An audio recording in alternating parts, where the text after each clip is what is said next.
Et bonjour à tous, bonjour à toutes, bienvenue dans ce nouveau numéro d'Avanti-Nice. On est très content de vous retrouver comme chaque semaine, surtout que les victoires s'enchaînent. Point d'émission thérapie encore cette semaine, mais nouvelle émission de victoire. Cette fois, c'est à Metz que le gym a fait parer la poudre. Une victoire 2-0, des buts de Kefren Turam et d'Amin Gouiri, bien entendu. On a tous déjà en tête cette magnifique photo qui devient habituelle désormais, cette poignée de main, de jolies réalisations dans des styles peu académiques peut-être à chaque fois, mais on en reparlera. On parlera aussi évidemment des dernières rumeurs mercato, puisque ça y est, nous sommes rentrés dans la dernière semaine. Toujours pas de recrues officielles en tout cas, mais de nombreuses rumeurs qui vont agiter encore notre semaine jusqu'à ce match de coupe face au Paris Saint-Germain, qui est désormais la prochaine échéance, le prochain rendez-vous du gym.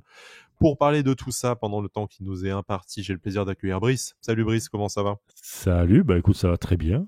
Les victoires s'enchaînent, comme tu disais, ça fait bien plaisir. Il n'y a plus d'émissions de thérapie où on doit, essayer de trouver... sortir les chaînes et les bougies, voilà. Ouais, j'avais un peu mal vers la fin quand même, tu vois. Et là, non, ça va. Ça va, franchement, très bien. Et puis tout a été chamboulé avec l'arrivée l'entrée du roi Morgan. Ça, tu vois, tu ne le dis pas. Le mec, je comptais réserver un sujet entier de l'émission là-dessus, mais bon, vu que tu en as déjà parlé, c'est trop tard. Voilà, tant pis, on n'en parlera plus. Vous l'entendez ricaner derrière. Je ferai l'after, moi. Ouais, je ferai un space dédié à Morgan, spécial, ouais. Avec peut-être Morgan qui sera là. Non, bon, blague à part, vous entendez ricaner Romain derrière. Salut Romain, comment ça va ? Salut, ça va ? Bah écoute, ça va.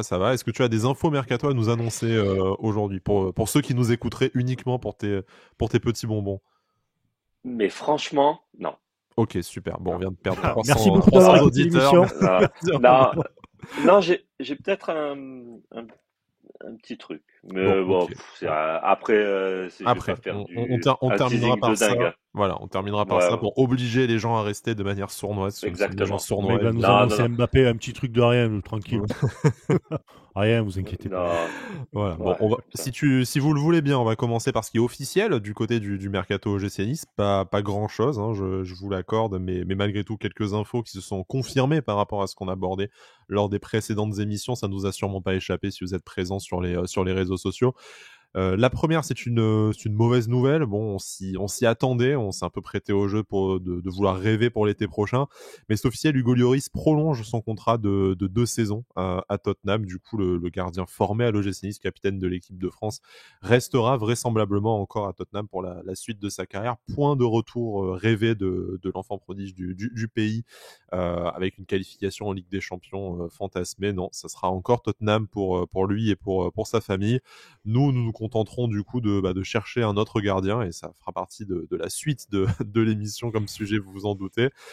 Une déception malgré tout, messieurs, de se dire que Hugo Lloris, ce ne sera pas pour cette fois encore le retour, et les années avançant, ça ne sera peut-être même pas du tout. Est-ce que c'était la dernière chance de voir Hugo revenir porter les couleurs de l'OGC Nice sur le terrain, en tout cas ? Pour ma part, ouais, franchement, c'est l'annonce qui m'a le plus dégoûté pour l'instant depuis le début de ce mercato. Mais parce que moi j'y croyais dur comme fer, surtout que au club ça en parlait, donc je pense que la situation contractuelle a fait que forcément le club s'est un peu penché dessus. Mais franchement, logique, moi oui, en plus oui, ce qui est logique, je veux dire on a un beau projet, ce serait la tête de gondole, il a même un dessin dans le tunnel là. Bon, enfin bref, mais non, franchement, j'y croyais, et le fait, enfin, pour moi, il y avait toutes les planètes qui étaient alignées. Je pensais qu'il allait prendre sa décision un peu plus tard, qu'il allait voir un peu où Nice se situait au niveau du classement, etc. Bon, après c'est compréhensible aussi. Il a fait la majeure partie de sa carrière à Tottenham. Ouais, il doit être pas mal à Londres, hein. Donc, ouais, la famille, mais bon, très est déçu. bien là-bas. Ça fait quoi ? Ça fait Ouais, 10 ans à peu voilà. près qu'il est là-bas, je pense. Pas loin de 10 ans, en tout cas. Ouais, ça fait Ouais, un voilà. bon moment, hein. Ça fait un bon moment. Donc, il est capitaine. T'es capitaine dans l'un des meilleurs championnats du monde. En tout cas, c'est ce que les gens pensent, disent, etc. et tout. C'est peut-être pas la meilleure équipe de PL où il est, mais voilà, il a fait son trou. T'as l'assurance de jouer l'Europe tous les ans aussi, pas forcément la plus belle des compétitions européennes tous les ans. Oui, on l'a vu cette année en Conference League notamment, hein, pour Tottenham, mais bon, t'es assuré de terminer dans le top 6 tous les ans normalement. Et il y a un truc qu'il faut pas oublier, c'est que t'as la Coupe du Monde cette année. en fin d'année, certes, mais que peut-être qu'il n'a pas envie de tout changer, d'être dans peut-être un niveau inférieur que Tottenham aussi. Ouais, mais bon, maintenant que Deschamps fait ses vœux de nouvelle année avec un fanion de l'OGC Nice derrière, il y avait, c'est vrai, il y avait c'est vrai. Du coup, pour venir à Nice, il aurait marqué des points. Il aurait marqué des points. Clair, c'est clair. Non, mais voilà, tout ça mélangé, peut-être que voilà. Et puis il y a aussi la famille aussi. Hein. Peut-être que la famille a pas envie d'aller habiter à Nice et qu'ils sont très bien à Nice ou ailleurs d'ailleurs. Hein. Mais peut-être qu'ils sont très bien à Londres et ça se comprend. Ça se comprend. C'est plus, je pense, plus le choix pas forcément du cœur, mais de pas chambouler un peu la vie aussi. Voilà, perso, tu vois. Donc après, tu sais, les retours dans les clubs, c'est rare que ça se passe bien quand même. Hein. Ouais. Enfin, après ça fantasme semble, plus que... ça semble malgré tout normal de choisir Tottenham plutôt que l'OGC Nice aussi sportivement, même si l'OGC Nice est sur une bonne dynamique et qu'on avait peut-être l'avantage aussi, voilà, d'être son club de cœur, mais moi ça me choque, ça me déçoit, mais ça ne me choque pas vraiment non plus que si tu as l'opportunité de finir ta carrière en première ligue et pas dans n'importe quel club. Tu vois, il aurait signé à Crystal Palace au lieu de signer à Nice pour rester à Londres et en première ligue, j'aurais eu les boules. Là, bon, moi je trouve ça encore non, mais après. Et surtout qu'il a jamais annoncé comme Drogba, excuse-moi, mais il a jamais annoncé comme Drogba qu'il allait revenir tous les. Ouais, je lui mets une tacle gratuite à lui, mais il a jamais annoncé, oui, je vais revenir. Tu vois, donc tu peux pas non plus être déçu. Tu l'attends, mais bon, tu peux comprendre. Ouais, mais après, tu te rends compte, putain, l'enfant du club et tout t'as une place en Ligue des Champions. Qui te tend quasiment les bras, tu vois. Tu peux potentiellement jouer à la Ligue des Champions l'année prochaine. Et entendre la musique de la Ligue des Champions dans son stade, chez lui et tout. Enfin bref, après moi peut-être que je suis ailleurs et que les footballeurs. Un romantique, toi. Toi, t'es un romantique. Ouais, mais c'est notre défaut. On est trop romantique dans cette émission. Voilà. Il nous faudrait quelqu'un qui n'a pas de foi ni de sentiment, genre Cédric, mais il n'est pas là en ce moment. Donc voilà, tant pis, c'est pas grave. Allez, bisous Cédric si tu écoutes cette émission. On va continuer les nouvelles officielles et bon, vous allez me dire si on continue les mauvaises nouvelles également, puisque ça y est, l'OGC Nice a un nouveau défenseur central qu'on connaît bien au club, puisqu'il s'agit de Danilo Barbosa qui revient de son prêt à Palmeiras au Brésil où il a pu remporter la Libertadores. On en a parlé dans la dernière émission qu'on essayait enfin son agent essayait fort de le fourguer en Grèce à l'AEK Athènes malgré des montages financiers extrêmement étranges et peu convaincants pour la direction sportive de l'OGC Nice. Et du coup, voilà, Danilo va revenir dans le groupe. C'est ce que Julien Fournier a annoncé. Il y a eu la conférence de presse de Julien Fournier, de Christophe Galtier aussi depuis qui ont pu le confirmer. Danilo fera office de quatrième défenseur central. On l'a vu à ce poste-là, notamment il y a quelques saisons quand il avait pu dépanner. C'était peut-être dans une défense un peu plus à 3 où il avait un espèce de poste hybride de milieu de terrain défenseur, un peu libéraux à l'ancienne. Ouais. On sait que là, on jouera dans une défense à 4 seulement. On souhaitait un défenseur central confirmé, messieurs. Bon, oui, Danilo est sûrement plus confirmé, a plus d'expérience que le jeune Anja Ossou qu'on a pu récupérer à Abidjan. Maintenant, il ne présente pas non plus beaucoup de garanties sportives, encore moins à ce poste-là. Pour vous, comment on peut accueillir cette nouvelle ? Très... Comment dire ? Moi, ça me choque en fait. Non, ça te choque non, moi ça me choque en fait. Clairement, ça me choque parce que Danilo a été, comme tu disais, baladé de droite à gauche, etc. Donc, tu lui envoies le message que tu n'as pas trop besoin de lui, puis d'un coup, tu en fais ton quatrième défenseur. Et en plus de ça, sans vraie garantie, comme tu disais, à ce poste-là. Alors, tu as une très belle paire dans tes Todibo. Derrière, tu as quand même Danny Huck. Mais la saison va être encore longue. Si tu joues contre des équipes comme Metz, qui sont très dures à jouer, tu vas avoir des coups, des terrains dégueulasses, etc. Tu peux avoir des blessures. Le Covid, saison, encore une fois, tout simplement. Le Covid aussi, exactement. Voilà. Je pense sincèrement que tu te mets toi-même les bâtons dans les roues là. Au lieu d'aller chercher un défenseur, peut-être compliqué aussi, peut-être qu'il n'y a pas sur le marché ce qu'ils veulent, certes, mais de prendre Danilo et te dire c'est notre quatrième défenseur, le signal que tu envoies aux supporters, à tes joueurs et même à Danilo, je trouve pas qu'il est flamboyant, quoi. Vraiment. On sent qu'il n'y a pas du tout d'idée autour de ce mercato-là pour ce poste-là. Romain, est-ce qu'en fait c'était le choix par défaut de tout le monde? Danilo, au lieu d'être tricard, va peut-être pouvoir gratter quelques minutes en défense centrale. Nous, au lieu de mettre de l'argent sur un défenseur central dont on aurait peut-être plus su quoi faire l'été prochain en cas de qualification européenne, pour jouer 3 bouts de match, espérons-le, on capitalise sur Danilo. Voilà, est-ce que c'est une espèce de mariage de raison, en fait, qui est certes pas très ambitieux, mais bon, comme le disait Brice, peut-être pas d'idée, pas d'opportunité sur le marché pour faire mieux, vraiment mieux que ça. Après, moi, le point où je suis pas d'accord avec vous, c'est qu'il y a des garanties quand même avec Danilo. C'est que déjà, c'est dans une défense à 4, c'est une boulette par match. Donc ça au moins, Oui, t'as cette garantie-là. Ouais. Donc, parce que moi, je me souviens des matchs qu'il a joué dans une défense à 4. Peut-être qu'il en a fait quoi, 4 ou 5. Il y a eu deux boulettes, dont une passe en retrait, interceptée. Enfin bref, horrible.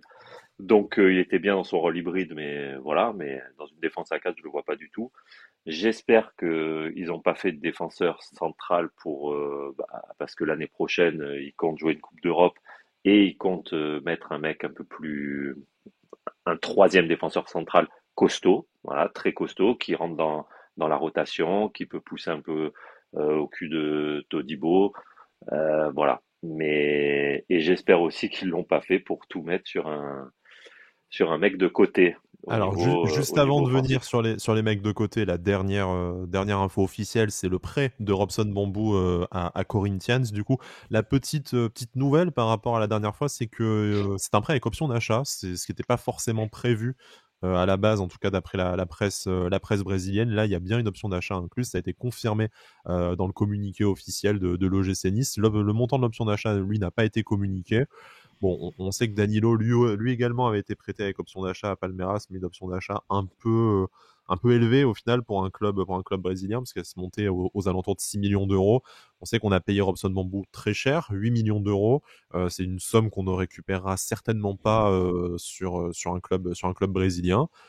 À voir. Du coup, on sait que voilà, en tout cas, Robson Bambou ne sera pas un joueur de l'OGC Nice jusqu'à la fin de l'année civile 2022. Mais finalement, on ne compte peut-être pas tant que ça sur lui, après avoir le montant de l'option d'achat. Bon, je sais que vous aviez déjà réagi, que ce soit dans cette émission, sur les réseaux sociaux, au départ de Robson Bambou. Est-ce que vous avez un mot à ajouter là-dessus, ou est-ce qu'on part directement sur nos rumeurs de joueurs de côté? Juste un truc, Bon, c'est que je après, pense ouais, qu'ils dis-moi. en veulent pas du tout, parce que si tu le prêtes pas en France pour qu'il s'acclimate au championnat français ou quoi, ça ne sert strictement Après, à est-ce qu'il y a rien. eu Ça des veut dire que propositions de France? Tu vois, c'est toujours le même problème, c'est que ouais, mais autant le garder avec toi et le faire évoluer avec toi, et au lieu de prendre Danilo par exemple. Tu avais Bambou qui était formé à ce poste-là et qui, même s'il n'était pas non plus, enfin on s'attendait à mieux effectivement, mais au moins tu sais que tu avais une petite assurance avec Robson Bambou. Tu bon, vois, pour, t'as au pour moins toi, c'est ça. le signal qu'on poubellise un peu Ouais, Robson je Bambou en, pense. en espérant que soit le club brésilien lève l'option d'achat, soit qu'il se montre suffisamment à son avantage pour qu'un club européen revienne taper à la porte. Ou Exactement. qu'il parte dans le fameux club portugais d'Ineos. Je vais en parler à chaque émission en tant que Incroyable. ça ne Mec sera se pas place, quoi. signé, mais allez, s'il vous plaît, les vacances, c'est bientôt là. J'ai envie de réserver les billets d'avion. Donc, bon, voilà. Romain, un mot sur Non, Bambou? ouais. Ouais, non, clairement, pour moi, dans la tête des dirigeants, à 90%, ils comptent plus sur lui, ils savent que c'est un échec. Et allez, ils ont peut-être un infime espoir que le mec retrouve des capacités en ayant retrouvé du temps de jeu au Brésil. Hmm. Mais bon, ça, c'est dans les rêves les plus fous. Et comme on m'a dit tout à l'heure, je vais un peu arrêter d'être romantique, quoi. Ok, Voilà. tu, tu parlais, Romain, de joueurs de côté. Donc, effectivement, notre espoir aujourd'hui dans cette émission, c'est que on se soit dit qu'on a l'argent, ou en tout cas la possibilité peut-être de ne faire qu'un seul joueur, et qu'entre un défenseur central et un joueur de côté, c'était peut-être davantage nécessaire de faire un joueur de côté devant, puisque en défense centrale, sauf épidémie de blessure ou de Covid, a priori, on a quand même les garanties sportives pour terminer la saison. Devant, c'est moins sûr, et on en parlera aussi dans notre débrief du match en fin d'émission par rapport à la performance de Calvin Stengs, malheureusement. Mais pour rester sur le mercato, donc des joueurs de côté, il y en a quelques-uns, en tout cas des milieux offensifs au sens large, parce qu'on a 4 noms à évoquer avec vous aujourd'hui. Je vous propose de commencer par la dernière rumeur en date, c'est celle de Jess Lingard, donc un vieux serpent de mercato. Je suis tellement fier de ma blague de daron. Voilà, qu'on a déjà. C'est gentil de te forcer à rire. Hein. Non. Jiruki avec moi là, il veut te prendre aux grosses têtes. Tant que c'est qu'aux grosses têtes qu'il veut me prendre. Bref, passons. J'ai bien aimé, vraiment. Voilà, donc une rumeur que vous avez déjà entendu parler, dont vous avez déjà entendu parler, pardon, du côté de l'OGC Nice, parce que c'est une piste qui a été évoquée au dernier mercato d'hiver et également réévoquée un peu cet été, notamment au mois de mai dernier. Donc Jess Lingard, milieu offensif polyvalent de Manchester United, 29 ans, en manque de temps de jeu et de perspective chez les Red Devils.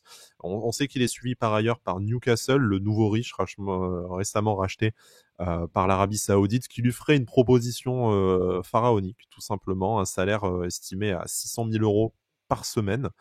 Pour aller jouer en Championship. Voilà, je pense qu'on n'est même pas en capacité de lui offrir 600 000 euros par mois, parce que ça en ferait tout simplement très largement le plus gros salaire du club. Je pense x2 par rapport au plus gros salaire du club actuel.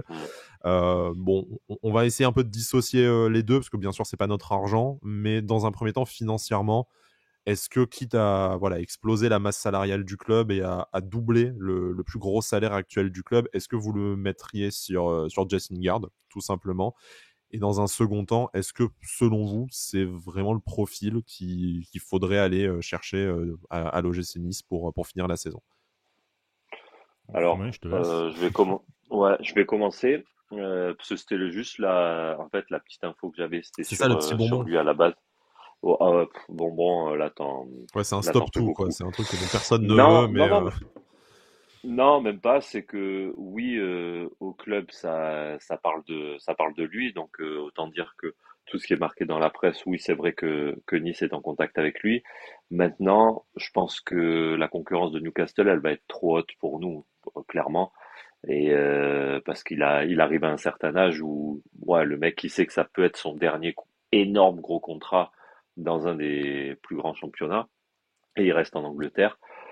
Et après, nous, mettre all-in sur Lingard, malgré que je l'aime bien, et puis on a vu l'année dernière qu'au mois de janvier, quand il était parti, je sais plus où il était parti, à West Ham, non, ouais. West Ham, ouais. Quand il était parti à West Ham, franchement, il avait une seconde jeunesse, quoi, le mec.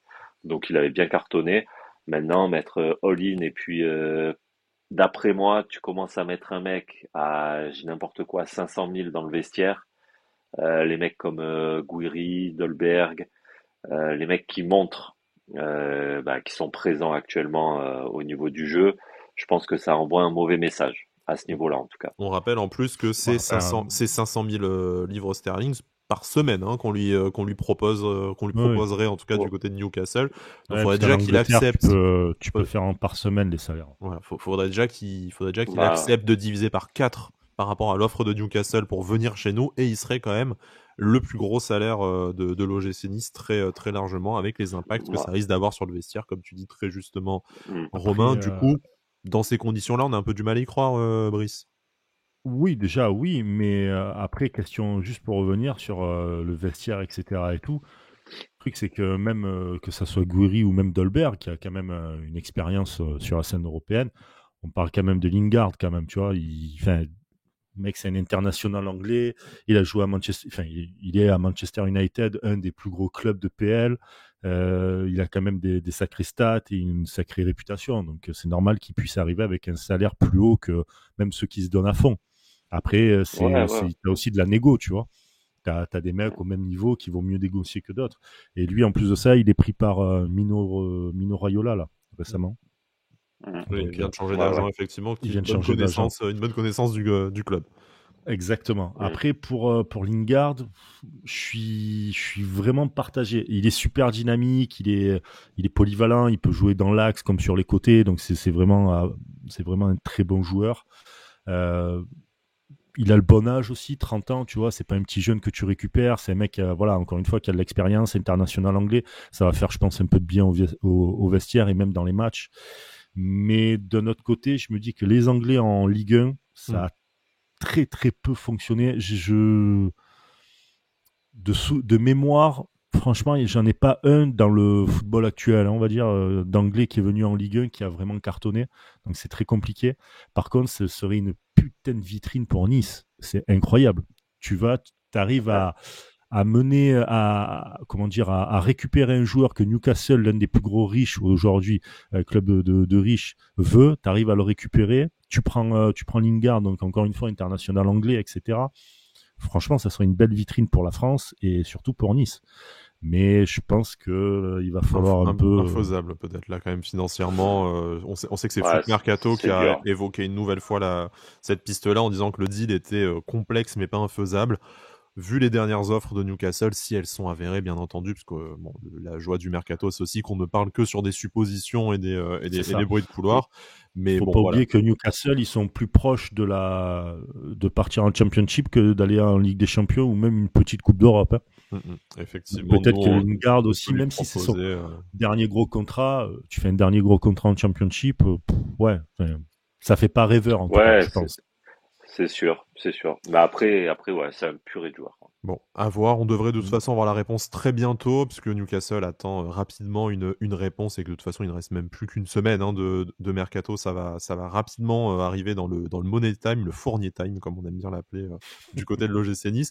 Donc voilà, on a parlé d'un joueur très, on va dire, très cher et très expérimenté avec Jesse Lingard. On va parler un peu plus de petites pépites, on va dire, de joueurs peut-être un peu moins connus ou en tout cas qui ont un peu moins de temps de jeu et qui du coup sont dans les radars de l'OGC Nice. On va commencer par Francis Amouzou, du coup le joueur d'Anderlecht. Lui, il a 22 ans, c'est un ailier, un pur ailier de formation. Cette saison, c'est 26 matchs pour 5 buts et 4 passes décisives. C'est l'équipe qui parle de cette nouvelle piste du côté de l'OGC Nice, estimé globalement aux alentours de 4 millions d'euros. On sait que Vincent Kompany, du coup, le patron d'Anderlecht, n'a absolument pas l'intention de le laisser partir. Bon, c'est peut-être un peu de l'esbrouf aussi, mais ça sera pas forcément simple de négocier un simple prêt. Ça sera un investissement de quelques millions malgré tout pour un joueur, sans lui faire injure, d'un championnat mineur.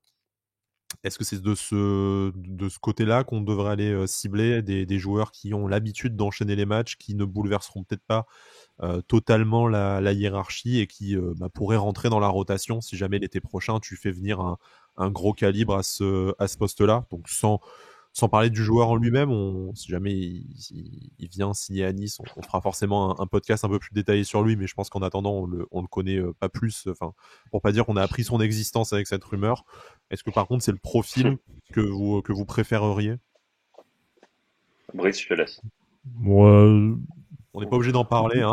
Non, c'est pas ça. C'est dessus. que le problème, c'est que le profil recherché, c'est un joueur de côté. Le seul problème, c'est que des joueurs de côté jeunes, t'en as un qui s'appelle Stengs et qui doit être, qui doit encore. Aussi, hein. Ouais, il y a Kluivert, mais Kluivert a plus d'expérience et il n'est pas, on va dire, comment dire, à affiner ou quoi. Là, t'as un joueur voilà, t'as Stengs qui est, alors il n'est pas à la cave, mais il faut le remettre en confiance. Il faut qu'il ait un peu plus de physique. Donc, je pense qu'il aurait fallu plutôt un mec, par exemple, comme Lingard, tu vois, qui a plus d'expérience, qui peut montrer des choses et peut-être même apprendre à Stengs. Là, tu vas repartir avec un joueur équivalent, on va dire, dans les caractéristiques de Stengs. Même s'il va pas bouleverser dans un championnat mineur, un joueur à polir éventuellement. Voilà, donc c'est bien, ça peut être une très bonne pépite. Hein. On l'a vu par exemple avec Gouiri l'année dernière ou même Barre cette année où tu vois, on pensait pas que ça allait cartonner aussitôt comme ça, etc. Donc ça peut être une bonne pépite, mais je pense que le facteur risque est un peu trop élevé quand même. Et puis il faut aller le débaucher. Enfin, l'acheter avec plusieurs millions. Est-ce que Nice a l'enveloppe suffisante pour ce type de joueur-là aussi? Tu vois, il y a beaucoup d'inconnus dans ce dossier. Et puis Romain, est-ce que ça valait vraiment le coup de se séparer d'un joueur d'un jeune joueur plein de potentiel comme Lucas Dacunia et peut-être Alexis Claude Maurice, même si le temps avançant, on se doute qu'il va finir par rester. Est-ce que ça valait le coup de se débarrasser d'un jeune joueur pour en prendre un autre, au final? D'Acuna, excuse-moi, qui a marqué contre Rennes. Évidemment, qui nous a rendu un sacré service. Et qui a fait un super match. Et qui a fait un super match. Ouais, il a fait un super match. Bah, après, ouais, comme le dit Brice, c'est un profil. Oui, c'est un profil, moi, que je validerais pour l'été, tu vois, pour un mercato estival. Mais là, ouais, tu t'enlèves un Dacunia qui commençait chez nous, justement, à faire des très bons matchs. Enfin, moi, chaque fois que je l'ai vu rentrer ou même être titulaire contre Marseille, etc., enfin, je sais qu'il avait fait des très bons matchs, des très bonnes apparitions. Donc aujourd'hui, tu repars sur un profil qu'il faut modeler dans le championnat de Ligue 1, etc. Ouais, t'en as pour encore 3 mois, à moins que ça soit réellement une vraie pépite et qu'il explose tout dès qu'il arrive. Mais bon, après, ça se saurait quand même. Et bah, je suis pas, non, moi, je suis pas fan de cette idée en tout cas. Après, s'il vient, bien sûr, je serais content parce que ça fait un joueur en plus sur les côtés. Mais est-ce que ce serait vraiment utile?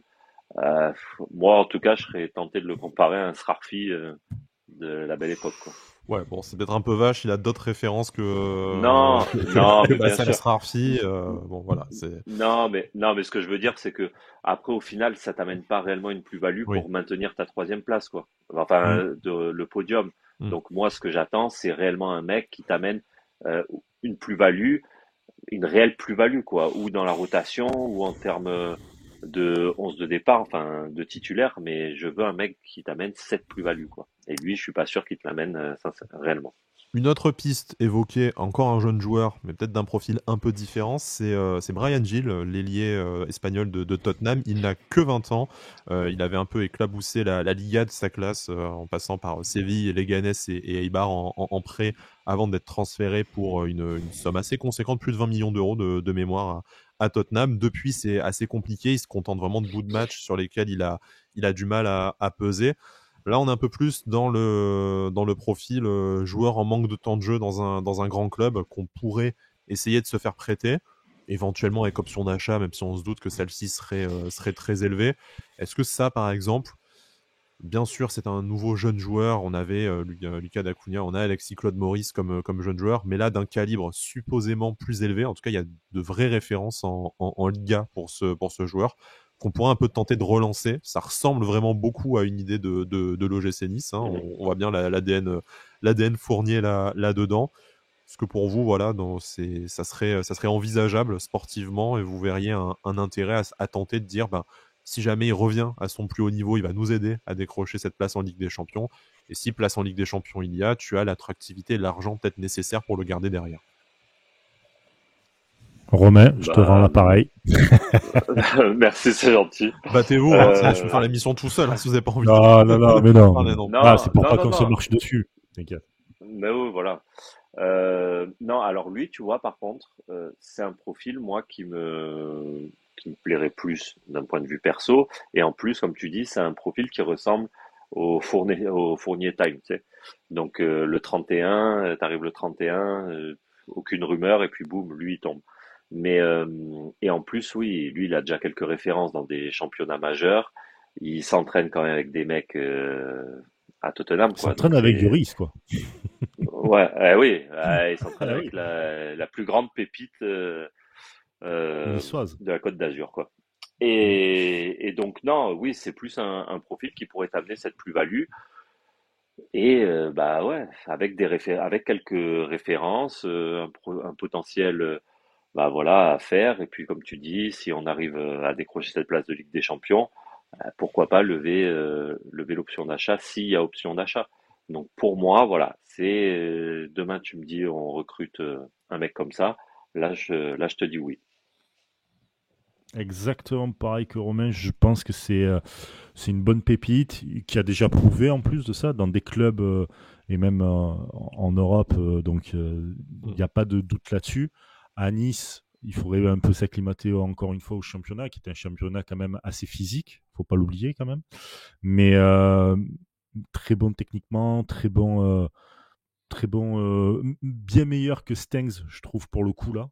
Parce qu'il arriverait où il arrive déjà avec certains bagages et je pense qu'il veut vraiment jouer la carte Tottenham. Donc soit il cartonne et t'arrives pas à prendre l'option d'achat et il repart à Tottenham, mais au moins il aura quelques bons Ça serait matchs de gagnant-gagnant référence. malgré tout. Gagnant dans les deux cas. Donc, ouais, c'est un truc à faire. Après, je sais pas si le club est réellement dessus, parce que c'est évoqué par l'équipe. Mhm. Mais je sais pas s'ils en parlent, etc. Mais en tout cas, ça serait une bonne pioche, ouais, carrément. Bon, encore un jeune joueur, malgré tout, là où on en a une certaine quantité, mais voilà, comme tu disais, Brice, avec d'autres références aussi Oui, voilà. que nos jeunes joueurs actuels. C'est pour l'instant tout pour le mercato d'hiver, en tout cas, parce qu'on prépare aussi forcément déjà le mercato estival du côté de l'OGC Nice, avec un nom qui est lui beaucoup plus connu des amateurs de football et de notre Ligue 1, c'est Ryan Cherki, une nouvelle pépite de l'Olympique Lyonnais qu'on pourrait subtiliser à la faveur de son manque de temps de jeu dans son club formateur. L'équipe en a parlé également. RMC a bien confirmé que ça ne serait probablement pas pour ce mercato d'hiver. Ryan Cherki se laissant aussi peut-être un peu le temps de voir venir et de voir ce qui peut gratter comme temps de jeu sur la deuxième partie de saison. On sait qu'il y a notamment il y a l'Europa League qui est à jouer pour l'Olympique Lyonnais, où il avait réussi à performer avec de très bonnes stats, 4 buts de passes décisives, je crois avoir lu en préparant l'émission, et voilà, pas mal de temps de jeu, davantage qu'en Ligue 1 en tout cas. Forcément, au-delà de l'aspect de refaire un coup à la Guéry plutôt qu'à la Misiane, qui nous satisferait grandement.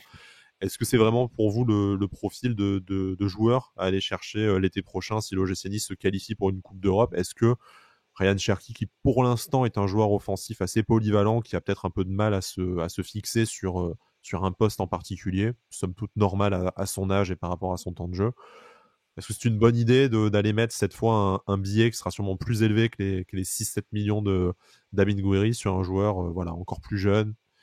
Et est-ce qu'il y a une quelconque garantie au final d'aller mettre un billet de 10 millions, de 15 millions sur un Ryan Cherki l'été prochain? Bon, enfin, 10-15 millions, non, tu vas pas pour Ryan Cherki. Le mec, tu me dis 10-15 millions aujourd'hui. Est-ce sera disponible à moins réellement, parce que il lui restera un an de contrat. Malgré tout, on sait qu'il va y avoir certainement une concurrence, donc on aura des arguments à faire valoir. Mais je suis pas convaincu. Enfin, il sortira pas de la même blessure que Gouiri. Il a une exposition qui est autre qu'Amin Gouiri. Bon, on sait que Lyon est un peu pris à la gorge financièrement. Je suis pas convaincu qu'il te refasse 2 fois la même offrande. Non, certes, mais c'est quand même 15 millions. 15 millions, c'est genre un bon joueur de Ligue 1 que tu peux. Comme Stanley Nsoki. Pourquoi pas, ouais, clairement. Non, mais je te rappelle qu'on a quand même mis cette somme sur Stanley Nsoki et Alexis Claude Maurice pour les joueurs offensifs. Ouais, je sais. Non, mais je plaisante sur Nsoki, mais parce qu'à un moment donné, peut-être que c'était le marché qui était comme ça, c'était avant Covid, c'était avant tout ça. Donc aujourd'hui, le marché a énormément changé, il ne faut pas oublier ça. Donc 15 millions sur un joueur, Cherki, qui certes fait de bons matchs, comme tu disais, en Europa League, etc. Mais enfin, ça va, c'est Lyon, ça patine. Lyon a besoin d'argent aussi. Donc je pense que si tu viens avec 8 ou 10, ça peut passer, tu vois, tu peux avoir des pourcentages à la revente aussi, ce qu'on des notamment dans l'opération Gouiri aussi. Par contre, c'est un bon coup dans le sens où il connaît la Ligue 1, il sera entouré de joueurs qu'il connaît très bien, Gouiri, Barre. Généralement, les joueurs lyonnais, quand ils viennent à Nice, du moins sur les derniers mercatos, c'est une bonne réussite. On oublie Maolida, mais c'est quand même une bonne réussite, même si Jeffrey Nagadaïd, malheureusement, il a eu cette blessure qui l'a empêché de jouer, mais sur les quelques matchs qu'il avait fait, c'était quand même fort, pas exceptionnel, mais fort. C'est plutôt l'exception que la règle, on a quand même une bonne tradition de joueurs. Voilà, c'est ça. On peut reparler aussi de Mounier, de Rémy, tout ça pour les plus anciens. Voilà, c'est ça. Et là, si tu regardes Barre, on nous disait, oui, il est bien, mais sans plus, il est moyen partout. Il s'avère que c'est une bonne recrue. Pas excellente, mais une bonne recrue qui t'apporte Roberto Bardos. Donc voilà, Cherki, peut-être dans un endroit ou dans un club où il y a cette connexion avec Barre, avec Gouiri, qui connaît bien. Franchement, ça peut, pour moi, là, sur le papier, ça peut que marcher. Vraiment. Après, par contre, 15 millions, faut papier au las, il faut qu'il se calme, quoi. Romain, si l'été prochain on a un départ devant, que ce soit sur les côtés ou en pointe, ce qui est assez probable au final, est-ce que pour toi un des remplaçants naturels d'un Dolberg, d'un Gouiri, d'un ailier peut-être, ça serait d'aller chercher Ryan Cherki pour une somme indéterminée. Hein. Je disais 10-15 millions. Sur Transfermarkt, il est évalué à 20 millions. Bien sûr, Lyon, même surtout en absence de qualification européenne, serait probablement obligé de revoir ses demandes à la baisse. Ouais, c'est vrai, il y a ça aussi. Ouais. Voilà, ça sera probablement pas donné comme Amine Gouiri. Est-ce que ça sera un investissement intéressant à consentir selon toi? Moi, je pense que si on fait Cherki, c'est pour préparer l'après-Gouiri. Et moi, ce que j'ai peur, c'est que l'après-Gouiri vienne plus vite que prévu. Voilà. Donc, si t'as des infos, ça sera pas plus vite que cet été, de toute façon. Non, non, plus vite que cet été, non, jamais de la vie. Mais voilà, moi, je pense sincèrement qu'il y a des offres parce que je sais que ça commence à discuter. Et j'ai peur qu'il y ait une grosse offre qui vienne pour Gouiri cet été et que le club ne soit pas en mesure de refuser quoi. Donc je pense que Cherki, bon, on était sincèrement sur Alvarez, mais bon là, on s'est fait tuer par un autre calibre que Nice. Ouais, si Mais Manchester City débarque dans la danse, ouais, c'est plus la même, non, c'est mais plus la même voilà. ligue, quoi. Voilà, mais par contre, tu vois, c'est des joueurs qui ressemblent plus à un profil de Gouiri que de Dolberg, de Laure. Et je pense qu'on est en train de préparer l'après-Gouiri. Et si on prend Cherki, ce sera pour ou remplacer Gouiri ou être dans la rotation entre Gouiri et lui, si on a la Coupe d'Europe, parce qu'on voit que Gouiri, c'est le seul joueur avec ce profil qu'on puisse avoir devant. Ouais, Donc, il a la polyvalence d'un Gouiri, effectivement, s'il peut jouer aussi un peu derrière l'attaquant, même si c'est pas le système préférentiel de Christophe Galtier, il peut aussi jouer sur les côtés. Ça sera un couteau suisse assez intéressant, même si, on le rappelle, il est extrêmement jeune, 18 ans, Ryan Cherki. Donc, bien sûr, quelques références déjà en Europe et en Ligue 1. Hein, ce n'est pas non plus un débutant parfait. On a pris Gouiri qui avait moins de références encore à l'Olympique Lyonnais il y a 1 an et demi. Et qui était blessé. Et qui sortait d'une plus grosse blessure, effectivement, comme tu le dis. Bon, ce sera sûrement un feuilleton à suivre l'été prochain. Ça dépendra aussi de l'évolution de son temps de jeu du côté de Lyon. Hein. Peut-être qu'il pourra s'y inscrire un peu plus dans la durée. Romain, je t'ai peut-être coupé avant de passer sur notre dernière rumeur mercato. Non, après, voilà, Cherki, moi, juste faire attention peut-être à son état d'esprit. Apparemment, il est pas top, mais tu vois, hier, j'ai écouté, je crois, à la radio, et c'est vrai qu'il y a des joueurs à Lyon, ont une mentalité un peu bizarre, et dès qu'ils sortent du moule lyonnais, de l'académie lyonnaise, on va dire, c'est des tout autres joueurs. Donc, le contexte lyonnais extrêmement particulier quand même. Il y a de nombreuses histoires depuis des années entre tous ceux qui se connaissent du centre de formation et les étrangers entre guillemets. Donc voilà, on va passer sur notre dernière rumeur mercato qui a été rapidement évoquée avant d'être fortement démentie par Nice Matin, un mouvement un peu étrange si vous voulez mon avis quand même, parce que bon, c'est rare que Nice Matin se mouille aussi fortement, sauf peut-être quand il y a quelque chose à étouffer. Ce serait l'arrivée de Steve Mandanda qui a été notamment évoqué par toi aussi, Romain. Tu pourras peut-être nous en dire un peu plus sur ce que tu nous avais affirmé à ce moment-là. Steve Mandanda, du coup, qui est sur le départ de l'Olympique de Marseille, qui cherche activement une porte de sortie, idéalement même cet hiver, même si on sent que ça va être extrêmement compliqué. Brice, tu pourras aussi nous en dire plus par tes connexions à la commanderie notamment, et je parle du centre d'entraînement de l'Olympique de Marseille et pas de notre podcast partenaire de Sports Content. Voilà, Steve Mandanda qui est barré par Paolo Lopez du côté de l'Olympique de Marseille, qui arrive pas en fin de contrat. Je crois qu'il lui reste 1 an de contrat encore après, voire 2 ans, donc il serait un transfert payant s'il n'est pas remercié pour service rendu.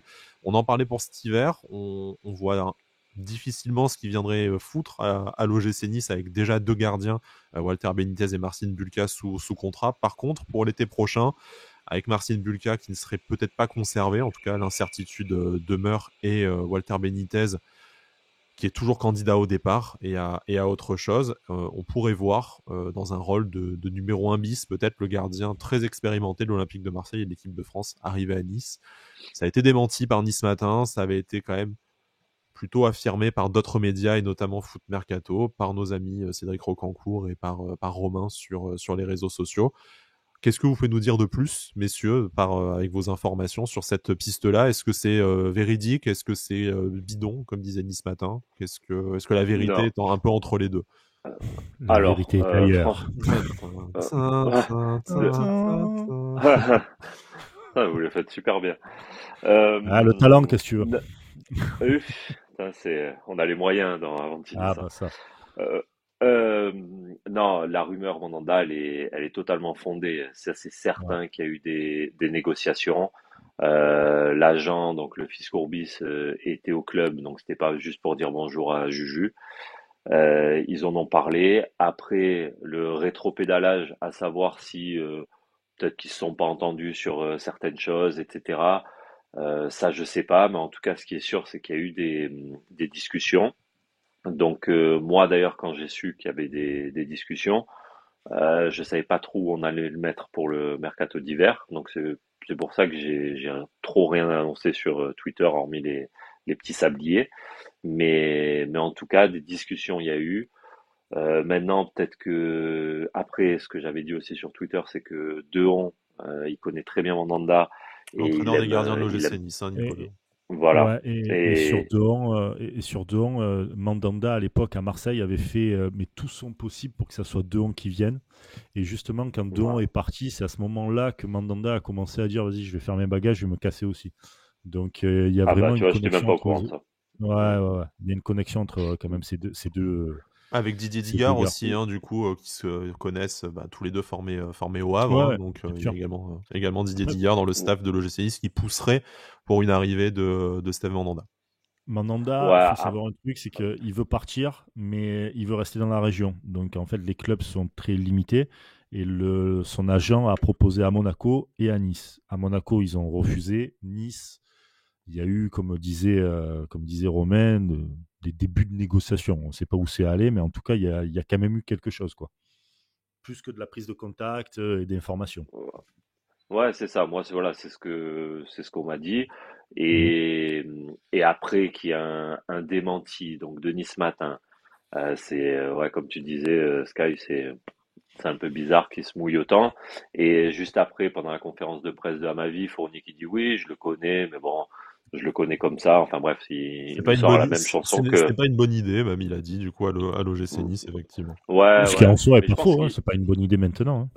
Alors maintenant, certainement pas. Après, pour l'été prochain, si jamais tu as deux gardiens qui partent, parce que c'est un des scénarios possibles aussi, que Benitez trouve enfin un club qui lui permettra d'ouvrir les portes de la sélection argentine et que Marcin Bulka ne soit pas conservé. Je ne dis pas que c'est ce qui va se passer, mais c'est un scénario plausible. Demain, tu dois recruter deux gardiens avec une qualification en Ligue des Champions. Est-ce qu'au final, Steve Mandanda, par son expérience, son vécu européen et international, ça ne serait pas un numéro 1 bis avec un jeune gardien à fort potentiel tout à fait correct?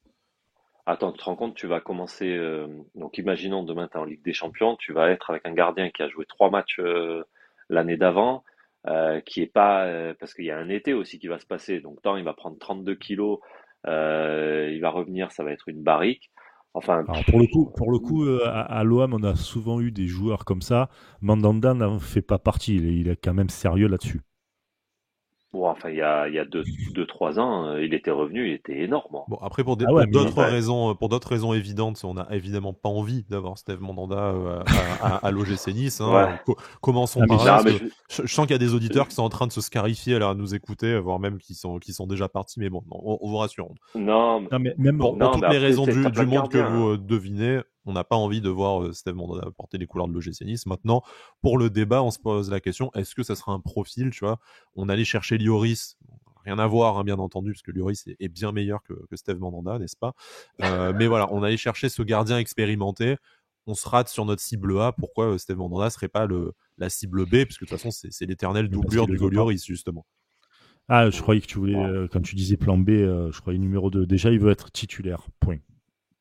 Voilà. Il veut quitter l'OM parce qu'il n'est pas titulaire. Ce qu'on ne pourra pas lui garantir à Nice si on a d'autres ambitions que de passer les poules de Conference League, effectivement. Déjà, premièrement. Et deuxièmement, Mandanda est un un bon gardien, ça fait partie des légendes de la Ligue 1, tu vois. Enfin, on peut pas lui enlever ça. Voilà, c'est l'un des gardiens. Tu vois, il fait partie de la lignée des Landreau, les mecs vraiment fidèles à la Ligue 1, qui bougent pas, tout ça. Donc ça, on peut pas lui en vouloir. Voilà. Mais par contre, il y a quand même des lacunes, quoi. Clairement. Et plus il vieillit, plus il y en a des lacunes.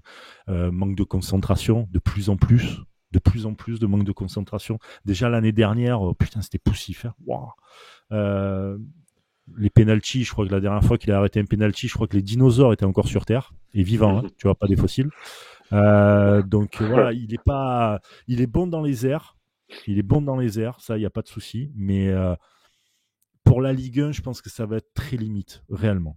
Oui. Si tu veux jouer le haut de tableau, prendre un mec comme Mandanda, c'est limite. Voilà, c'est limite. Et sachant qu'on aura autre chose que la Ligue 1 à jouer, en plus, vraisemblablement, si on se qualifie en Coupe d'Europe, ce qui est quand même bien parti, sans préjuger de laquelle, mais la qualification européenne est bien partie. C'est pas pour visiter les monuments, comme disait Fournier, quand effectivement on est allé visiter les monuments il y a 2 ans. À Leverkusen, etc. mais voilà, non, ce qu'il faut, c'est un gardien peut-être un peu plus jeune, qui a plus de matchs que Mandanda, et qui, au-delà qu'il soit marseillais et tout, enfin ça après, certes, mais vraiment sportivement, il faut quand même quelqu'un qui a un gardien qui a vraiment un bagage de la saison qui va se passer, donc, et qui arrive à faire vraiment à faire sauter vraiment dans l'esprit Benitez, quoi. Voilà, clairement. On arrive à l'oublier assez rapidement, Benitez, parce que là, tu prends Mandanda, tout le monde va te parler de Benitez en disant Benitez, il aurait arrêté celui-là et tout. Pendant des mois, ça va être comme ça, clairement. Messieurs, je vous propose de stopper là pour notre longue page Mercato. On est encore parti sur une émission marathon, mais bon, que voulez-vous, c'est un peu aussi la période de l'année où on a forcément beaucoup de choses à dire entre l'enchaînement des rumeurs et l'enchaînement des victoires, parce que c'était encore une victoire dont on va parler avec le débrief de la rencontre de l'OGC Nice à Metz, une victoire 2-0, comme on le disait en préambule de l'émission, un but de Thuram, un but de Gouiri, les hommes en forme du moment côté OGC Nice. Mais pas que, messieurs, parce que je sais pas trop comment commencer cette analyse. On va peut-être la commencer collectivement.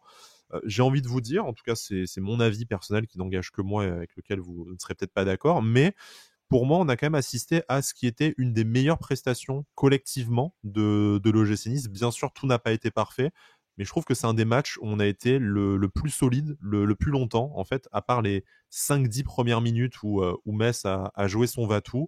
Derrière, on n'a jamais vraiment été mis en danger. On a eu de nombreuses occasions. On n'en a marqué que 2, malheureusement. Enfin, 2,5. Hein. On reviendra sur les faits de jeu également. Mais bon, voilà. Ouais. 2 buts officiels, en tout cas. Mais franchement, on n'a jamais été inquiété. Je trouve qu'on a été vraiment, enfin, dans l'image de ce que doit être un candidat à l'Europe. Totalement. Et j'allais te dire, c'est un peu aussi en même temps la gestion d'un match d'un champion, bon, même si on pense tous que ça sera Paris. De l'autre championnat, en tout cas. Voilà, de l'autre championnat. C'est-à-dire que ça, c'est un match, il y a quelques mois de ça, la saison dernière, c'était un match, tu le perdais ou tu faisais un match nul pitoyable. Voilà. Rien que sur le but, par exemple, de Thuram, tu vois que le mec, il s'arrache, il met les pieds, ça, c'est des actions que l'année dernière, tu n'allais pas au bout. Tu vois, et tu rendais pas coup pour coup, plus ou moins, ce que Metz te mettait dans la gueule carrément. Donc ils ont appris là-dessus. Ça a pris un peu de temps parce que l'année dernière, en tout début de championnat, par exemple Reims, tout ça et tout, c'était un peu compliqué. Là, ils apprennent et ils ont bien appris, puisque encore une fois, voilà, c'était une prestation, c'est une victoire vraiment collective. C'est pas un joueur qui est sorti du match pour aller faire gagner son équipe ou quoi. C'est vraiment une victoire collective, et ça fait vraiment plaisir de voir ça, parce qu'on sentait vraiment les 11 joueurs soudés et qui lâchaient pas l'affaire entre eux. Dolberg, je l'ai vu plus intelligent que depuis le début de la saison, où il faisait des petits pas en arrière pour vraiment se démarquer, pas prendre de coups, être disponible pour les autres. Rosario, certes un peu éteint, mais bon, tu avais quand même les milieux sur lui, et Et le mec était quand même disponible, il essayait de faire le maximum. Donc franchement, il a aussi aspiré le milieu messin, ce qui a libéré, je pense, Kefren voilà. Thuram de beaucoup de tâches défensives et ce qui a amené au match. Kefren Thuram, un vrai 8 qui a réussi à monter, qui a réussi même à aller jusqu'au bout de l'action. Quand tu vois le but, c'est vraiment un but limite de raccro, quoi. Le mec, il veut vraiment la mettre au fond, tu vois. Et ça fait plaisir. Ne serait-ce que tu vois cet état d'esprit-là. Même s'il n'y avait pas vraiment de football, parce qu'il on va pas se raconter des conneries, il n'y avait pas non plus beaucoup de football, parce que quand tu vois l'état de la pelouse et comme Metz a joué, tu peux pas pratiquer un football quand l'équipe adverse ne veut pas que tu le pratiques. C'est très compliqué. Mais l'état d'esprit, putain, les mecs, ils étaient là, quoi. Vraiment, et ça fait vraiment plaisir de voir ça. Romain, est-ce que c'était le match qu'on attendait effectivement au niveau de l'état d'esprit, c'est-à-dire face à un adversaire supposé plus faible? Ça avait tout du match piège pour l'OGC Nice, même si on sait qu'on a davantage de facilité à l'extérieur. On a la meilleure équipe de Ligue 1 à l'extérieur, hein, notamment pour la stats. Mais voilà, on s'est jamais fait peur face à une équipe plus faible, alors que c'est vraiment le genre de traquenard sur lequel on a perdu beaucoup de points sur la phase aller. Là, on est à 9 sur 9 sur la phase retour dans notre série de matchs faciles, entre guillemets, sur lesquels on devait capitaliser. Tu le fais avec la manière. Franchement, est-ce que c'était tout simplement ça qu'on attendait de l'OGC Nice ces dernières semaines, ces derniers mois? Ah bah oui, carrément. Et puis surtout que, en plus, quand tu commences le match, quand même, il y a des choses qui peuvent te faire peur. T'as donc Marseille qui gagne la veille. T'as l'état de la pelouse et en plus tu joues contre une équipe, tu sais qu'ils vont mettre le bus. Donc tu te dis putain, ça va être galère. Et puis au final, bah comme tu dis, on a fait un des meilleurs matchs complets. On a fait un match complet où on a maîtrisé de bout en bout. Après il y a des joueurs qui se sont mis enfin au niveau aussi. Donc ça fait plaisir. Donc maintenant, moi je trouve hein, que dans ce genre de rencontre, Thuram quand même, il t'apporte ce plus en fait que ne t'apporte pas forcément la paire Rosario Lemina. C'est cette projection vers l'avant, voilà, ce dépassement de fonction. Je trouve que Cette espèce Thuram, bah, de faux numéro 10 en position d'attaque. exactement. Tu as un joueur dans l'axe qui Dans oblige le pas cœur du Gouiri jeu. à dézonner, qui permet de remonter un peu le bloc. Exactement, il t'amène tellement de solutions en fait. Dès qu'il percute, voilà, ça laisse la porte ouverte à un Dolberg, un Gouiri pour faire des appels, après sur les côtés aussi. Mais vraiment, voilà, j'ai trouvé le match très intéressant, même dans le combat qu'a pu mener Dolberg, parce que mine de rien, il s'est fait secouer. Et voilà, et t'as des joueurs qui se mettent au niveau, comme Amavi qui est en train de bien revenir physiquement, parce qu'il a fait un match solide défensivement. Un mec comme Lotomba, bah, il a fait un de ses meilleurs matchs après Parlons-en Brest. de ses satisfactions, peut-être. Tu parles de Jordan Lotomba, c'est peut-être effectivement son meilleur match avec celui à Brest, qui arrive après énormément de déceptions aussi, après des performances vraiment indignes. On avait hâte que Youssef Attal revienne. Alors ça y est, il est revenu. Il va falloir un peu qu'il reprenne aussi le rythme de la Ligue 1 et qui récupère de la désillusion aussi qu'a connu l'Algérie à la CAN. Mais bon, voilà, Lotomba a fait le taf sur ce match-là. C'est Ça n'a ça. pas Mais c'est ce qu'on obligé du attend de coup lui. Youssef Attal à rentrer le plus vite possible. C'est ce qu'on attend de lui, comme tu dis très justement Romain. Bon, après, pas de quoi bousculer la hiérarchie, je pense.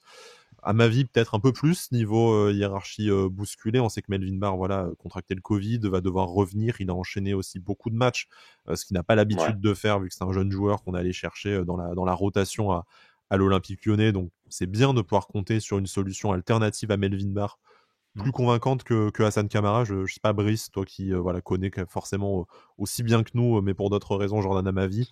Là, en deux rencontres, on sent qu'effectivement, physiquement, il n'est pas encore au top, mais il a montré quelque chose déjà d'extrêmement propre défensivement, avant peut-être de récupérer l'explosivité qui lui permettra de proposer autre chose offensivement.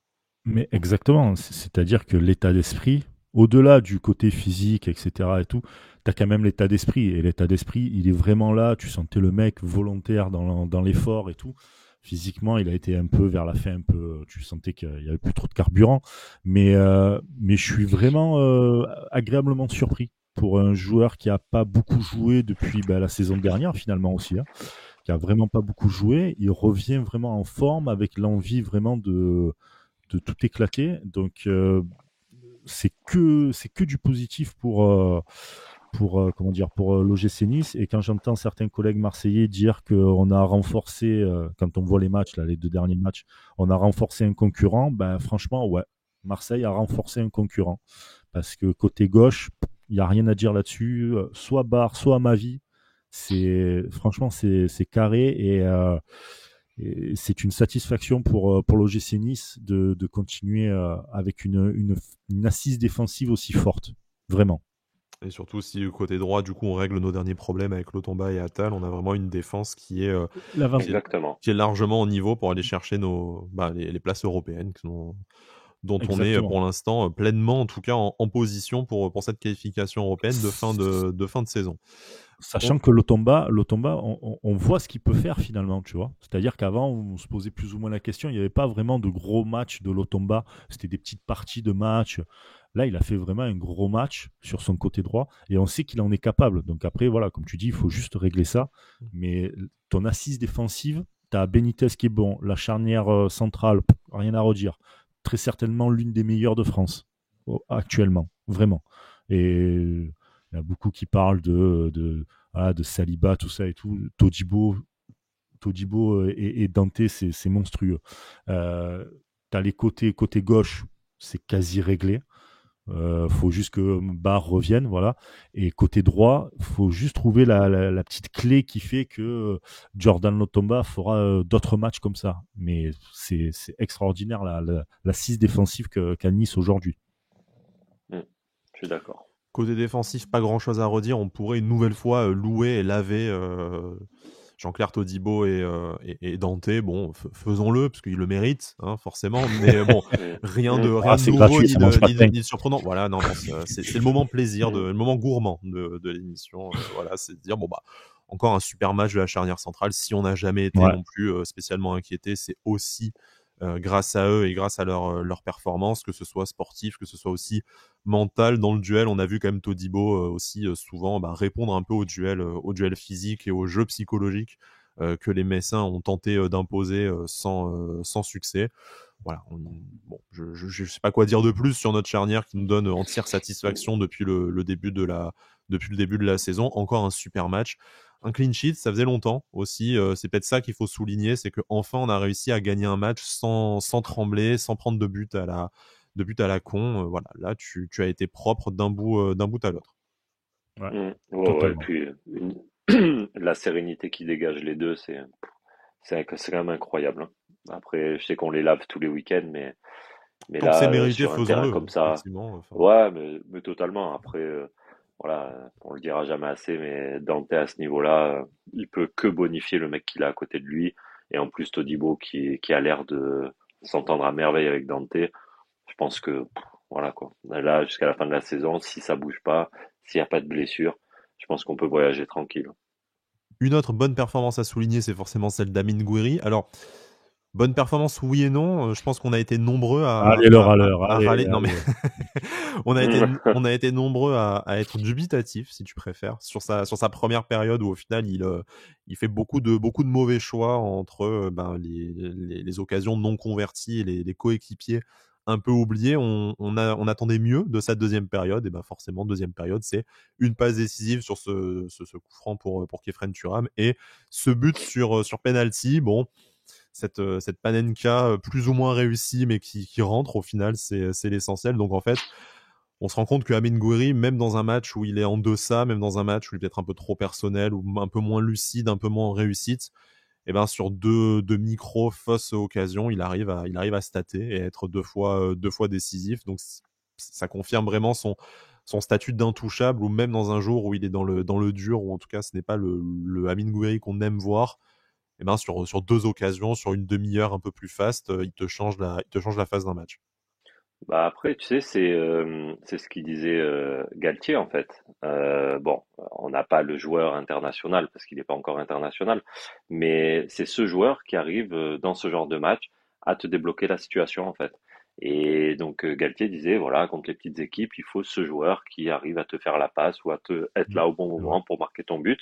Et ben là aujourd'hui, Gouiri, c'est son rôle quoi. Voilà, dans un match un peu compliqué par l'état du terrain, même si on le maîtrisait totalement. Mais bon, tu as un bloc bas, bah voilà, il arrive à te sortir cette passe. Donc oui, en première mi-temps, il n'a pas tout bien fait parce que des fois, il oublie un peu ses collègues. Mais bon, quand tu vois un mec comme un peu Mbappé, toute raison gardée, hein, je les compare pas les deux. Mais ce que je veux dire, c'est ce style de joueur avec cet ADN où bah voilà, forcément, ils vont chercher les stats, etc. Des fois, ça va être peut-être au détriment de ses coéquipiers. Mais voilà, tu sais que à tout moment, c'est un joueur qui est capable d'une fulgurance, de te mettre la De te passe qu'il lâcher la bonne faut ou le passe. but Ouais, qu'il ouais. faut.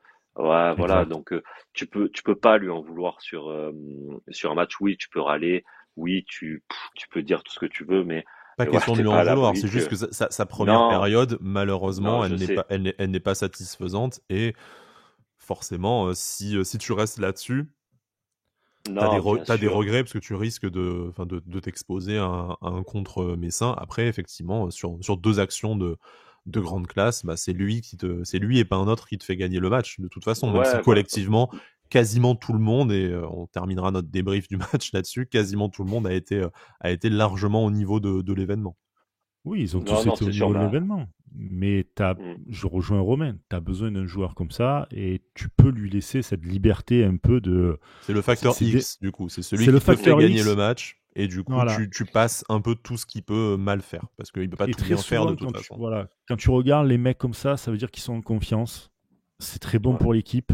Bon, faut pas non plus qu'ils prennent un peu trop la confiance. Donc, c'est à Galtier aussi, mais je pense qu'il sait faire de jauger ça un peu. Mais c'est le genre de joueur qui, d'un coup, tu sais pas pourquoi, il va créer la surprise. C'est-à-dire que tout le monde va l'attendre à ce qu'il fasse un droit avec sa technique et tout. Et puis d'un coup, il va lâcher une passe qui va créer un décalage. Et ça va être la passe clé qui va faire que derrière, tu vas pouvoir marquer un but. Et c'est ce qu'il a pu faire avec Thuram, etc. Donc, faut le laisser faire. Il est jeune encore. Et c'est que du plus pour Nice d'avoir ce type de joueur-là qui dynamite parce que franchement, tu n'as pas une Gouiri. Mais surtout N'oublions là, en pas que l'absence de Justin Kluivert, où du coup, on en craignait plus, un peu que ce soit en plus, en manque de plus. fluidité devant.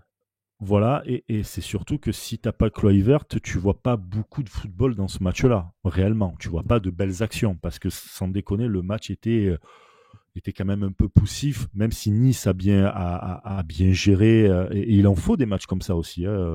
Si tu veux faire partie de l'élite, etc., il te faut des matchs comme ça. Mais le terrain n'était pas Mm. pour faire du jeu et l'équipe en face non plus te permettait pas de faire du jeu. Et puis d'un coup, tu as Gouiri qui arrive et qui te fait quelques fulgurances, quelques actions.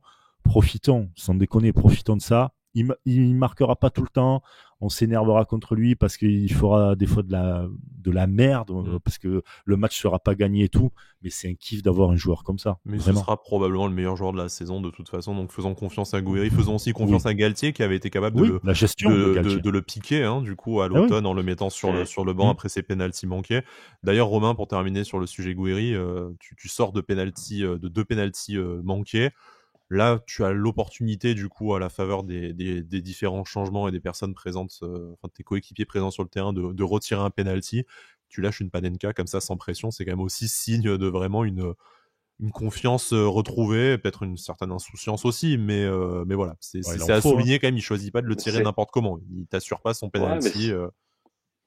c'est ce qu'il faut, c'est ce qu'il faut, et puis ça montre l'état d'esprit de l'équipe qui, d'après moi, ils sont conscients, ils commencent à être conscients de leur capacité, Mm. de leur niveau aussi, et je pense que ça, mentalement, bah, Galtier, il doit y être pour beaucoup, mais voilà, c'est dans un match où mine de rien, c'est Metz, il pousse parce qu'il y a eu le but refusé de Nice, donc du coup, il y a eu regain de forme pour Metz, donc il pousse. T'as ce penalty, t'as l'occasion de te mettre à l'abri, tu tentes une panenka.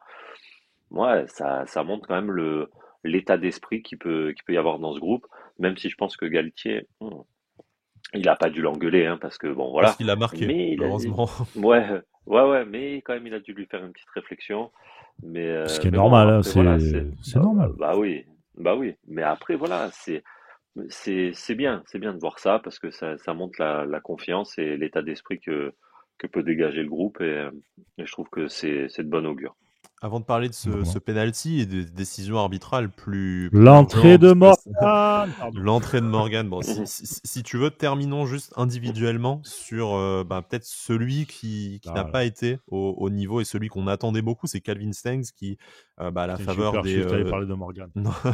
à la faveur des départs et de la suspension de Justin Kluivert, était titulaire, retrouvait une place de titulaire dans le 11 de l'OGC Nice. Ça n'a pas été mauvais. Il y a une très belle occasion, probablement la plus belle occasion, la volée claquée qui est sortie en lucarne par le gardien messin. Trop peu, malheureusement. Donc sans que ce soit mauvais, on attendait plus de Calvin Stengs et c'était malheureusement pour lui un peu une grosse occasion de se montrer et de rebattre les cartes de la concurrence sur les côtés et peut-être de justifier l'absence de recrutement pour l'instant au poste d'ailier lors de ce mercato d'hiver. Comment est-ce que vous avez trouvé la performance de Calvin Stengs sur ce match-là? Est-ce que pour vous, il a grillé un peu sa dernière carte ou est-ce que de toute façon, et c'est plutôt ce que je pense, c'est un joueur qui a besoin vraiment d'enchaîner les matchs pour essayer de reprendre confiance. Ça passera peut-être pour des entrées dans les dernières demi-heures sur plusieurs matchs, mais cette saison, sans être foutu, voilà, va falloir déjà penser à la prochaine et essayer de relancer, de sauver les meubles sur celle-ci. C'est pas un joueur que Nice a acheté pour être performant là tout de suite maintenant. Sinon, ils auraient pris un autre profil, je pense. Tu prends un joueur qui est encore jeune, qui même a bien fonctionné dans le championnat hollandais, mais encore une fois, le championnat hollandais, c'est pas le championnat français, c'est totalement différent. Il arrive, il se blesse, il joue pas beaucoup avec ses coéquipiers. Et là, le peu qu'il a joué, notamment puisque là on parle de Metz, moi je l'ai trouvé bon, pas excellent, attention, bon. La reprise de volée qui te prend et qui reprend et tout, si t'as pas un mec qui est un minimum en confiance, qui a confiance en lui ou quoi, il la tente pas. Il tentera autre chose, une tête, un truc plus ou moins facile, mais pas un geste comme ça. Donc ça prouve que il a quand même du ballon. Le talent technique, personne ne le met en doute. C'est sa capacité d'influer sur le jeu, d'être à l'aise dans ce système tactique, de s'adapter à de nouvelles ambitions à son nouveau championnat. Ah, mais le problème qu'il y a, c'est encore une fois, c'est que il tente ça, donc ça veut dire pour moi en tout cas qu'il a en confiance. Est-ce que c'est à lui aussi de prendre le jeu à son compte à un moment donné? Est-ce qu'il est comme Kluivert? Je crois pas. Et il faut lui laisser le temps. Là, c'est une saison, alors pas qui est gâchée, parce que ça serait négatif, mais c'est une saison où tout ne s'est pas passé comme prévu pour lui. Il a été blessé, manque de temps de jeu, etc. Mais c'est un diamant brut. Il faut juste un peu l'affiner. Galtier, encore une fois, comme avec Gouiri, c'est un très bon gestionnaire, c'est un très bon manager. Il arrivera à faire quelque chose de Stengs, mais je pense qu'on en parle comme si c'était, j'exagère un peu, attention, je vais faire le Marseillais, mais comme si c'était Ronaldinho, quoi. C'était lui qu'il fallait faire le jeu et tout. Tranquille.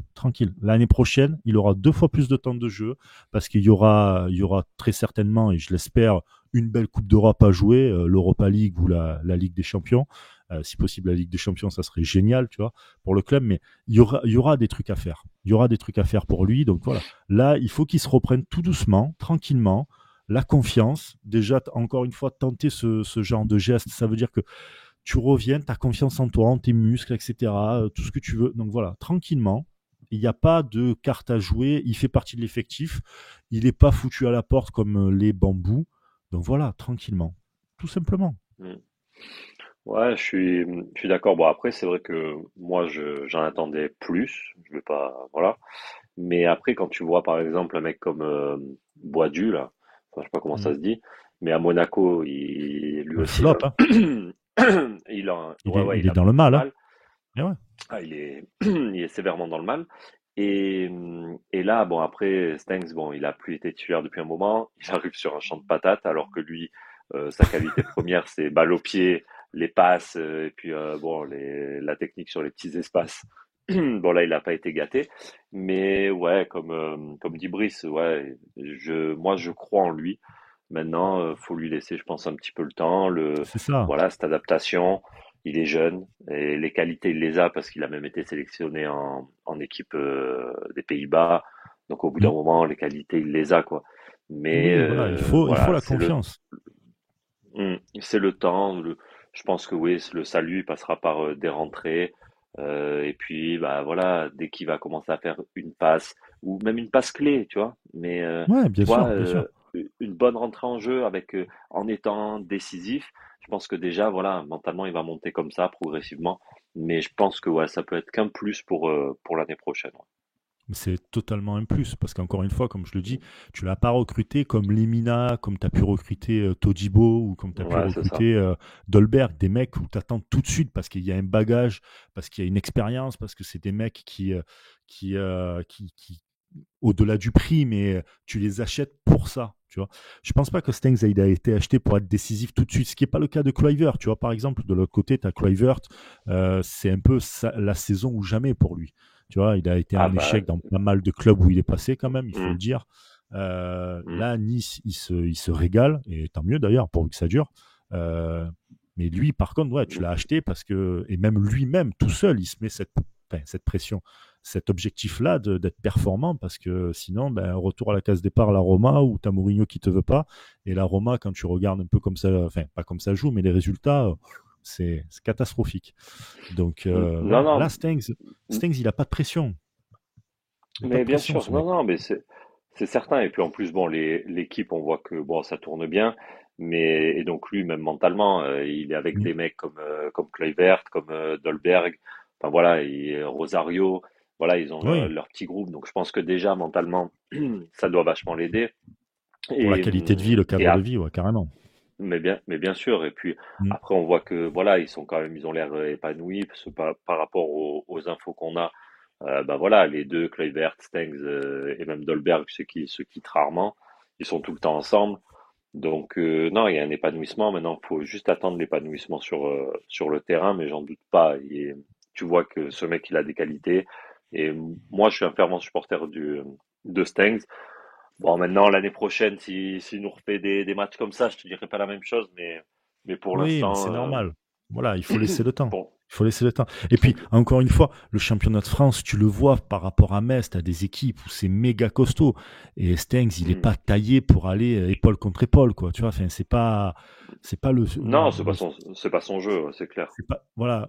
Kluivert, c'est son jeu. C'était contre Nantes, je crois. Il met un tampon ou contre Brest, je me rappelle plus. Il met un tampon à un joueur. Mais je crois que c'était contre Brest, à RL, je crois. Il met un tampon, je crois, de mémoire. Ouais, Mais ouais, c'est ça, ouais. c'est ça, Mm. voilà. Tu vois, c'est le genre Ouais. de gars, il est aussi bon techniquement, et puis tu vois, il est un peu, comment dire, il est Et un dans peu l'impact, il y incisif. est. Voilà, dans l'impact, il y est. Non. Stengs, ça, Mm. il y est pas, donc il faut qu'il prenne un peu ce galbe qu'il n'a pas encore. Et voilà, et encore une fois, ça sert à rien de se dire, ah, Stengs, il est pas bon, il est pas bon. Là, ça va, on laisse le temps, tranquille, tranquille. C'est Ouais, pas un ouais, joueur qui était ça là va. pour être décisif tout de suite. Par contre, là où c'est un peu con du côté du staff, c'est que t'as pas recruté à ce poste-là pour que ça soit décisif tout de suite. Ça, c'est un peu dommage. Et je pense que les supporters pensent ça, que Stengs doit être décisif parce qu'il y a personne autour de lui pour l'être. Donc ils pensent que tu l'as Mm. acheté pour Ouais. ça finalement. Donc il y a un peu ce Bah, côté-là aussi où le staff a peut-être pas fait le taf qu'il fallait. bah, après, c'est le quid aussi bah voilà, comme on en a parlé au début de l'émission, de Dacunia. Dacunia, peut-être Ouais. qu'il aurait pu apporter ce plus. Maintenant, voilà, il partait pas dans la peau d'un titulaire. Lui, ma foi, il voulait chercher le temps de jeu. Ben justement, Dacunia, on le retrouve bientôt contre Clermont pour essayer de faire les 12 sur 12, les 12 points sur 12. Ça serait beau, en tout cas. Ah oui, Il y a de quoi faire. ouais, bah d'ailleurs, alors moi personnellement, depuis que je fais l'émission, je me suis pas trop gouré dans les pronostics et Ah, moi aussi, et moi, là c'est absolument faux. ah ouais non mais ce serait dommage. Mais non non non mais t'inquiète, je vais te donner un peu de mon flux. Mais non contre Clermont, tu vois, je vois justement un gros match de en plus t'as Kluivert qui Qui revient, revient, ouais. Mm. de l'or qui sera certainement présent aussi pour amener encore plus de profondeur. Et non, maintenant je vois bien l'enchaînement des matchs. Bon, Paris avant, mais Paris déjà, tu vois, je vois un gros match et après je vois bien enchaîner. Je vois pas la Clermont, ouais. série s'arrêter. Ouais, je vois pas la série s'arrêter contre Clermont. Moi, je pense que contre Paris, ça va être, même s'il y a beaucoup d'absents, hein, il y a, je crois, il y a quasiment 7-8 joueurs d'absents du côté de Paris. De mémoire, je crois que tu as Hakimi, Gay et Diallo, donc c'est la CAN. Navas, Mhm. Marquinhos, Di Maria, parce qu'il part en sélection, je crois. Et Je crois aussi. voilà. Ouais, mais c'est même ça. Navas Marquinhos aussi et Paredes aussi, c'est vrai, ils partent tous en sélection. Tu as Donnarumma qui est touché, qui est incertain. Bon, tu as Messi malgré tout qui sera là, hein, mais voilà. Oui. Mais ça fait pas tout. Quand tu vois Moi, je Messi cette vois. année, voilà. Bon. Non, moi, je vois vraiment un gros match. Et, tu vois, c'est dans l'état d'esprit dans lequel est l'équipe en ce moment. Je pense que ça peut vraiment être un bon test. Et si t'arrives par bonheur à sortir un match positif et un résultat positif, je pense que là, au niveau de l'euphorie, il va falloir que Galtier gère un petit peu l'euphorie d'ailleurs. Mais je pense que ça peut être vraiment très, très bénéfique pour la Pour la suite suite de la du saison, ouais. championnat. On Ouais, on ouais, va ouais. s'enflammer, mais au-delà de l'impact sur le championnat, parce qu'effectivement, bah, ça serait aussi voilà, le moyen d'emballer la fin de saison. Si demain, lundi prochain, hein, plus exactement, tu élimines le Paris Saint-Germain de cette Coupe de France, tu es deuxième du championnat, tu as sorti la meilleure équipe Le de leader. France, le leader. Mm. Au final, est-ce qu'après, tu n'as pas l'obligation d'aller au bout? Bon, En même tout sans cas, tu sortir le feras partie des PSG, prêts. Voilà. tu dois aller au bout. C'est une coupe que tu dois malheureusement gagner depuis un moment, cette coupe-là, logiquement, tu vois. Même si tu as souvent le PSG et tout, tu fais partie des équipes qui doivent remporter au moins un titre. Donc, tu dois y aller. Que tu sortes le PSG Mm. ou que tu sortes, je sais plus qui on a joué là en premier tour, mais Cholet. Le Cholet, Borussia voilà, Cholet, n'oublions pas. voilà. Mais il Mm. faut aller, faut aller jusqu'au bout, quoi. Si tu veux être compétitif et si tu veux le haut niveau que prône Galtier depuis depuis un moment, depuis le début de la saison d'ailleurs, euh, n'importe quel match, tu dois aller le gagner et aller jusqu'au bout. Voilà, c'est ce que font les Bien grandes sûr. équipes. Mais là, si c'est toi qui sors le PSG, tu te nettoies un peu le tableau. Tu es peut-être dans la forme historique de l'OGC Nice, là, du coup. Et en plus de ça, c'est l'année où tu n'as pas de Coupe d'Europe, où Mm. peut-être que tes rivaux, eux, Ouais, justement, vont tu dois perdre aller des au bout pubs par là-dedans. rapport à ça. Une fois que tu as passé ce tour-là et que tu as sorti l'épouvantail, même si on sait qu'en Coupe de France, l'épouvantail, c'est aussi parfois le petit poussé, Mm. mais tu vas te mettre enfin, effectivement, Galtier va devoir gérer cette espèce de pression que tu vas te mettre où, en fait, tu n'auras plus le droit de laisser passer le Stade de France, en fait. Après, que tu perdes en finale, tout arrive malheureusement et Tout arrive, ouais, bien on sûr. l'a connu. Mais après, tu n'auras Mm. plus le droit de te louper. Mm. Encore une fois, le haut niveau, t'as pas le droit de te louper. C'est comme ça. Ouais. Et vous verrez lundi prochain, il y aura.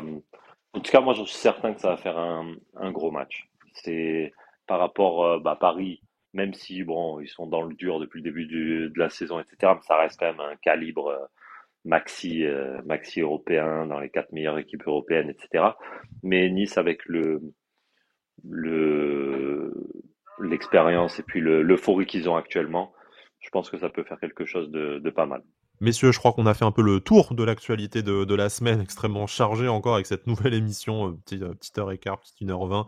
Mais je pense qu'on a été tout à fait complet sur à la fois le mercato qui malheureusement s'accélère un peu plus sur les réseaux sociaux et dans les rumeurs que dans les bureaux de la direction de l'OGC Nice pour signature. On espère malgré tout que ces derniers jours nous permettront de recevoir, enfin de faire venir un dernier joueur, de préférence un ailier comme vous l'aurez compris. On fera le bilan de toute façon en même temps que le débrief de cette rencontre face au Paris Saint-Germain lundi soir prochain, le 31 janvier, donc probablement le mardi, votre rendez-vous quasi habituel avec Avantinissa.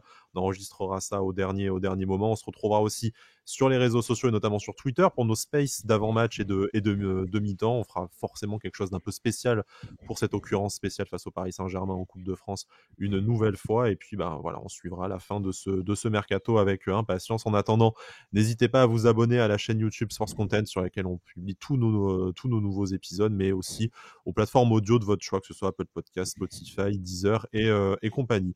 Messieurs, Putain, merci quel de m'avoir vendeur. Oh accompagné. là T'as là. vu ça, quel vendeur, Mm. la promo, C'est le beau, Le c'est beau réclame, le Jean-Claude commercial. réclame. Covenant le Jean-Claude Covenant du podcast, quoi. Oh là là, Bon, incroyable. messieurs, merci Mm. beaucoup de m'avoir accompagné une nouvelle fois. Merci de votre fidélité, chers auditeurs, chères auditrices, et on vous dit à la semaine prochaine. Issa Nissa.